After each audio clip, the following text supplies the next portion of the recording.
Di bagian tambahan ini kita melihat bagaimana konsep dari Mazmur 47 kita akan coba lebih lihat, lebih apa? Lebih lihat dari beberapa poin yang kita bisa pelajari bersama. Di bawah apa? Di bawah kakinya, ya. Mari kita lihat. Yang pertama tertulis dalam Mazmur 47 ayat 2 katakan, hai segala bangsa, bertepuk tanganlah. Elukanlah Allah dengan apa?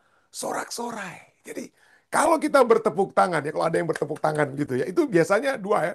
Untuk menarik perhatian kita panggil orang yang kalau jauh suara kita mungkin nggak akan capek. Tapi kalau kita tepuk tangan mungkin orang tersebut akan apa?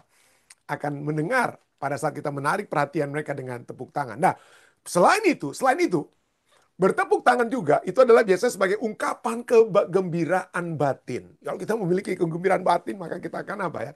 Bertepuk tangan. Ada berbagai berbagai tujuan daripada bertepuk tangan. Ya, pertama tentu saja tepuk tangan untuk memuji, seperti kita sudah baca tadi Mazmur 47 ayat 2.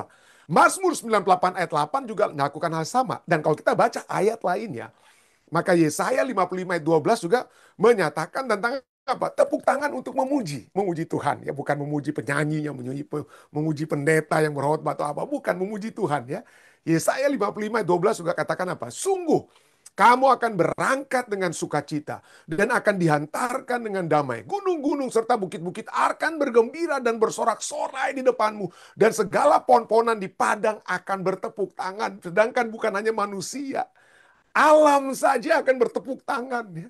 Alam saja dapat apa? Bertepuk tangan untuk memuji Tuhan, untuk memuji Allah. Tapi di saat yang lainnya bertepuk tangan juga dapat kita gunakan untuk menyatakan kesinisan kita ya, untuk ejekan. Jadi tepuk tangan juga dapat digunakan untuk mengejek. Misal kita lihat dari Ayub 27 ayat 23, Ratapan 2 ayat 15, atau mari kita baca sekarang Nahum 3 ayat 19. Tepuk tangan untuk mengejek ya. Jadi tiada pengobatan untuk cederamu. Lukamu tidak ada tersembuhkan ya. Lukamu jadi merupakan satu apa? Nahum ini merupakan satu pembuatan kutuk ya. Dikatakan tiada pengobatan untuk cederamu. Lukamu tidak tersembuhkan. Semua orang yang mendengar tentang engkau bertepuk tangan karena engkau bertepuk tangan untuk mengejek. Itu dia ya. Sinis seperti untuk sinis ya. Tetapi kalau kita lihat kenapa ini? Kenapa bertepuk tangan apa? Ini dinyatakan dalam Mazmur 47 ayat 2. Kenapa tidak berteriak dengan gembira? Ya, kenapa tidak berteriak? Eh, kenapa tidak dikatakan bangsa-bangsa apa umat-umat Tuhan akan berteriak, berteriak, memuji, membesarkan nama Tuhan. Sudah ada memang bersorak-sorainya itu sudah ada ya. Tapi kalau kita lihat ya, kalau kita baca di sini ayat ketiga dan empat, kenapa mereka bertepuk tangan?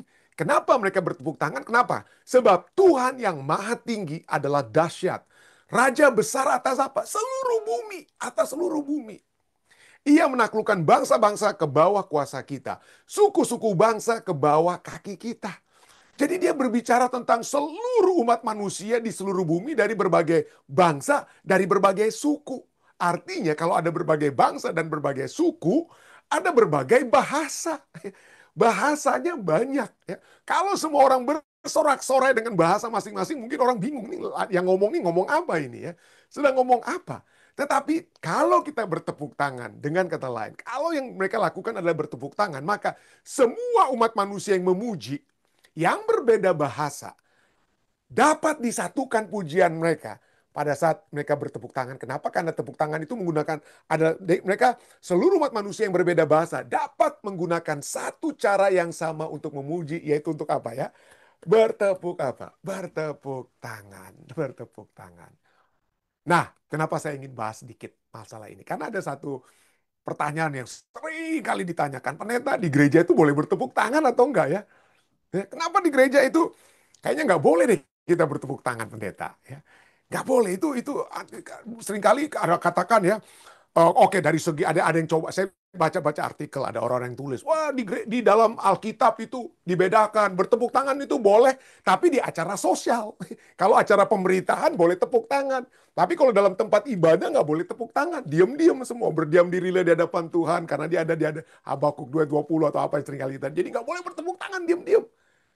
Diam-diam ya, nggak boleh bertepuk tangan. Nah ini menjadi satu diskusi ya, yang begitu hebat ya. Saya baca banyak artikel, banyak buku yang saya baca hubungan orang-orang yang katakan mana yang boleh. Oh ini di dalam zaman Alkitab nggak boleh tepuk tangan itu.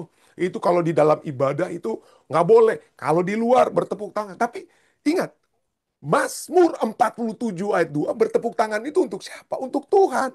Ya, apakah kita bisa membedakan bertepuk tangan untuk Tuhan di acara sosial dan bertepuk tangan untuk Tuhan di acara ibadah? Apakah ada perbedaan begitu? Di zaman Alkitab tidak ada perbedaan. Segala sesuatu yang kita lakukan di tengah, artinya ya, segala suatu puji-pujian yang kita bawakan kepada Tuhan dalam acara ibadah kita dan di luar ibadah, itu adalah hal yang sama.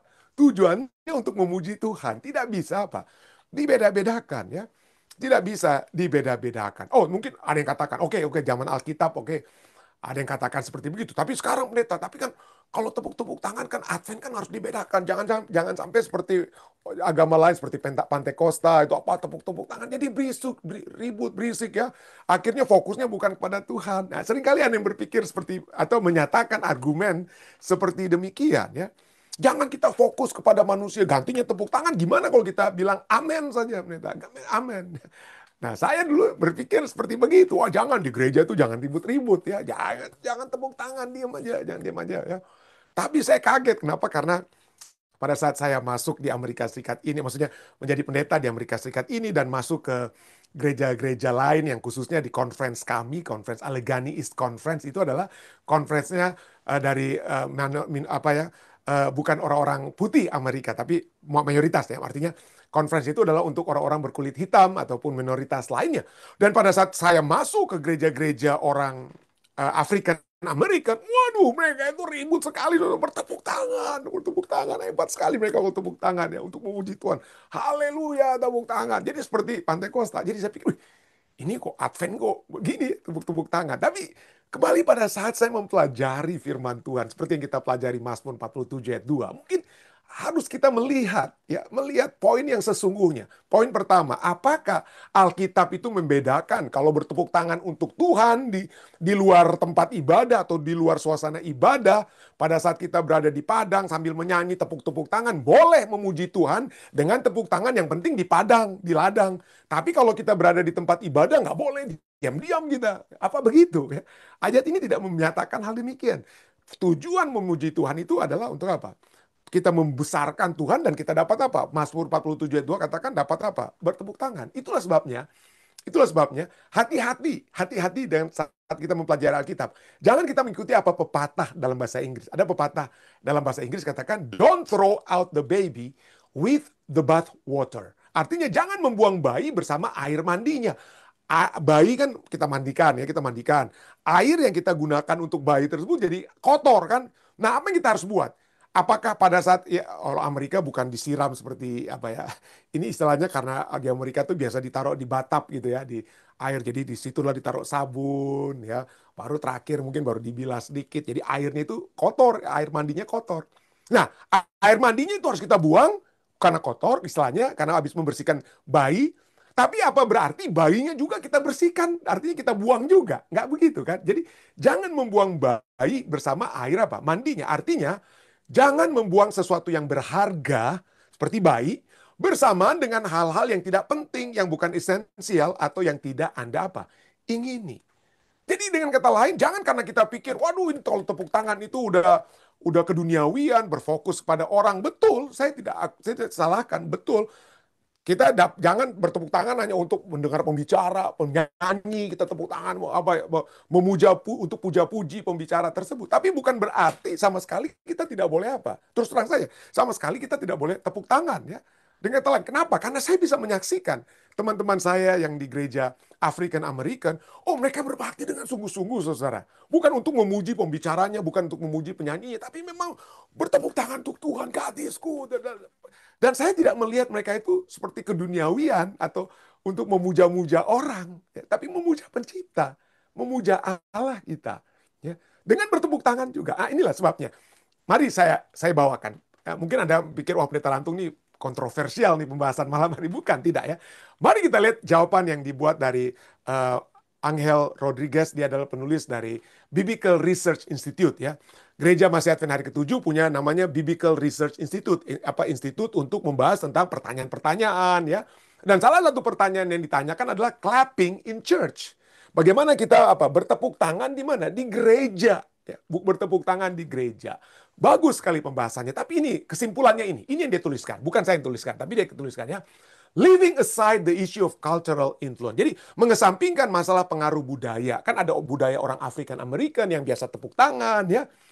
I suppose dia katakan, saya kira, what really matters is that each person be fully aware of the reasons why he or she claps in the church. Yang terpenting adalah bahwa setiap orang harus sepenuhnya menyadari alasan mengapa ia bertepuk tangan di gereja.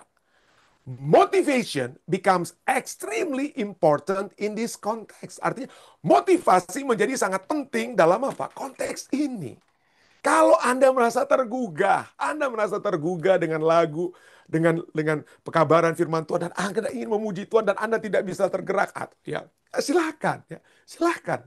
Nah, tapi, ya kenapa saya katakan kenapa? Karena saya tidak bisa menjudge sahabat-sahabat saya yang betul-betul jujur ya pada saat mereka bertepuk tangan berada dalam acara ibadah ya. African American, gereja-gereja orang apa? African American atau Black American churches ya. Mereka bertepuk tangan dengan sungguh-sungguh, saudara. Ya nggak bisa kita bilang, kalian ini sudah murtad ini, masa kok tepuk-tepuk tangan dalam gereja. Karena itulah pengaruh mungkin budaya mereka, tapi juga motivasi mereka. Nah, tapi kalau saya katakan, kalau misalnya, yang saya katakan, jangan juga jadi batu sandungan. Ya. Kalaupun Anda merasa bahwa aduh ini menggugah sekali ya, tapi Anda juga dapat mengetahui mungkin orang-orang di sekitar Anda ini belum mengetahui tentang makanan keras yang harus dimakan gitu ya, belum memiliki tentang prinsip-prinsip Alkitab. Tapi jangan sampai Anda menjadi batu sandungan. Jadi kalau tahu-tahu mungkin di jemaat Anda ya belum diterima untuk tepuk tangan, ya jangan menjadi juga batu sandungan. Rasul Paulus katakan demikian kan, tidak ada salahnya kamu makan daging yang dipersembahkan kepada apa? Dewa-dewi. Kan dewa-dewi itu nggak ada. Ya, Rasul Paulus katakan pada orang-orang Kristen ya, orang-orang Yunani yang sudah menjadi Kristen, saya tidak percaya bahwa bagi saya is oke saja ada daging-daging yang dipersembahkan kepada dewa di tempat ibadah mereka lalu dibawa ke pasar dijual. Bagi orang-orang Yahudi, kalau Anda baca ini kisah masalah yang seringkali muncul di kitab Roma ataupun kitab Korintus ya, seringkali itu muncul ya. Jangan kamu dihakimi dengan makanan atau apa. Ini kenapa? Karena ada orang-orang yang bawa jual makanan di pasar, orang-orang kafir jual makanan, tapi sebelum mereka jual daging itu, daging yang dari binatang yang yang halal ya, daging dari binatang yang halal itu dapat menjadi makanan kan. Tapi sudah dipersembahkan pada dewa-dewi, lalu kemudian dibawa ke pasar, dijual. Lalu orang-orang Kristen Yahudi bilang, ini udah dipersembahkan pada dewa-dewi nih. Jangan kita makan.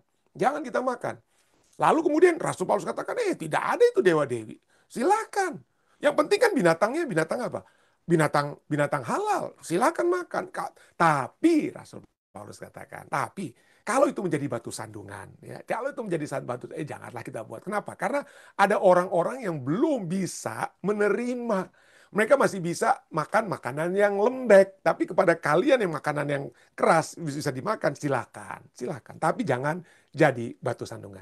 Demikian juga dengan tepuk tangan di gereja. Kalau gereja Anda itu belum menerima, kalau Anda tiba-tiba tergugah, walaupun motivasi Anda untuk memuji Tuhan, tepuk tangan. Tapi kalau gerejanya belum terima, ya jangan jadi batu sandungan ya, dengan kata lain. Ya. Mari kita jaga persekutuan dalam persekutuan dalam jemaat. Tapi pada saat yang bersamaan, kalau Anda melihat ada orang juga ya, yang tiba-tiba dari Amerika misalnya, atau African American itu ya, datang ke gereja Anda, tepuk tangan. Jangan Anda langsung menghakimi, wah ini kekafiran ini, atau Pentakosta, atau apalah begitu ya. Jangan kita langsung hakimi mereka. Tidak.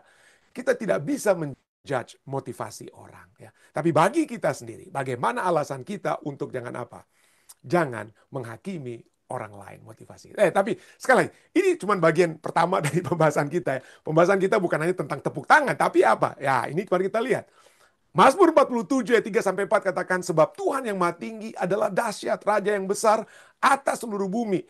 Ia menaklukkan bangsa-bangsa ke bawah kuasa kita, suku-suku bangsa ke bawah kaki kita. Nah, tadi kita sudah baca. Mari kita fokusnya sekarang bukan kepada bukan kepada kuasa suku-suku bangsa yang tadi kita sebutnya mereka tepuk tangan, tapi sekarang mari kita lihat.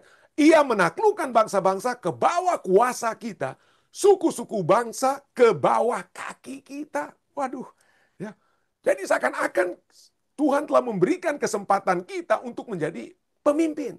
Untuk dapat menguasai. Dan pada saat Yesus datang di kali yang kedua, ya, kalau kita bisa lihat, kalau ini dihubungkan dengan nubuatan, maka kita yang saat ini seringkali merasa kita umat-umat yang kalah, umat-umat manusia yang kalah, kita ditekan-tekan, diinjak-injak. Tapi akan satu waktu, bangsa-bangsa dikatakan, kekuasaan akan diberikan kepada kita, dan suku-suku bangsa akan berada di bawah kaki kita. Kenapa? Karena kita akan menghakimi mereka. Ya, kalau kita melihat nubuatan-nubuatan dari kitab Wahyu, ya, pada saat 1000 tahun, maka umat-umat Tuhan yang sudah dibenarkan, yang masuk berada dalam kerajaan surga, mereka akan menghakimi orang-orang jahat, menghakimi mereka. Kenapa mereka sampai tidak masuk apa?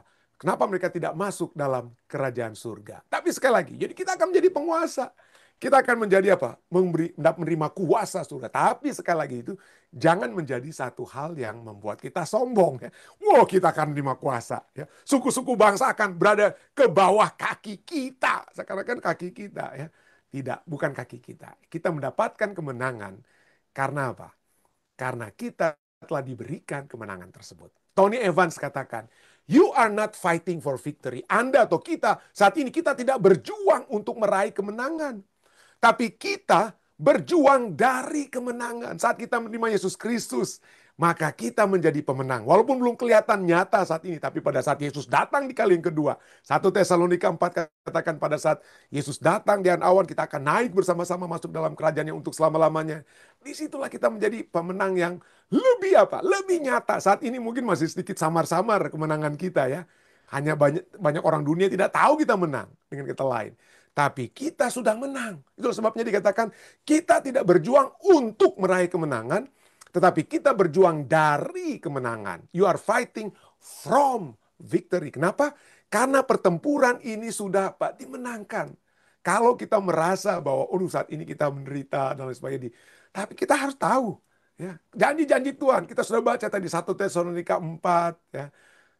Kemenangan akan menjadi bagian kita. Kita akan bersama-sama dengan Allah kita untuk selama-lamanya. Dia sudah janji ini, sudah dijamin. Kita sudah mendapatkan jaminan kemenangan ini bahkan dari sejak semulanya dalam Kejadian 3:15 ya. Ya, kepada Adam dan Hawa, Allah berkata, aku akan mengadakan permusuhan antara engkau dan perempuan ini, kepada ular ya. Allah berkata pada ular di hadapan Adam dan Hawa ya. Aku akan mengadakan permusuhan antara engkau ya, ular ya, atau iblis, dan perempuan ini. Antara keturunanmu dan keturunannya. Keturunannya akan meremukkan kepalamu. Diinjak-injak kepala ular kejahatan atau iblis itu. Dan engkau hanya akan apa? Meremukkan tumitnya. Yesus hanya akan mati, tapi kemudian akan bangkit. Ya. Dan menjadi apa? Pemenang. Jadi itulah sebabnya. Kemenangan itu sudah dijamin karena itu bukan kemenangan kita. Tapi kemenangan yang Yesus sudah berikan pada saat ia mati di kayu salib. Tidak heran Roma 16 ayat 20 katakan. Semoga Allah sumber damai sejahtera segera akan menghancurkan iblis di bawah kakimu. Kasih karunia Yesus Tuhan kita menyertai kamu. Jadi di mana iblis dihancurkan? Di bawah kaki kita. Ya. Tapi sebenarnya siapa yang buat itu? Kehancuran tersebut. Kristus yang telah memberikan kehancuran tapi memberikan kasih karunia supaya iblis itu berada di bawah kaki kita. Wahyu 20 ayat 2 dan 3 katakan, ia menangkap naga, si ular tua itu, yaitu iblis dan setan, dan ia mengikatnya 1000 tahun lamanya. Lalu melemparkannya ke dalam jurang maut dan menutup jurang maut itu dan apa? Dan memeteraikannya di atasnya. Akan pasti iblis itu akan apa? Hancur ya selama 1000 tahun, dan setelah 1000 tahun kematian yang untuk kekal itu akan menjadi bagian iblis, pengikutnya, dan orang-orang yang jahat. Jadi kalau di sini kita bisa lihat bahwa kemenangan itu adalah hal yang pasti, saudara. Kemenangan kita itu adalah yang pasti. Ya.